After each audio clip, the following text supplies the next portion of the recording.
بسم الله، سبحان الله العظيم. يعني شيء مذهل.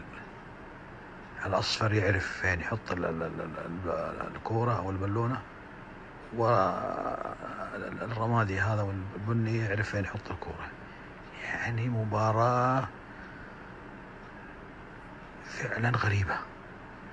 هل يعقل أنه في طير قدر يسيطر ويعرف فين السلة اللي ممكن يحط فيها حقة خصمه؟ والله العظيم شيء غريب، والله العظيم. يا 2020 مساك الله بالخير، يا 2020. لا إله إلا الله محمد رسول الله. أسأل الله السلامة والعافية.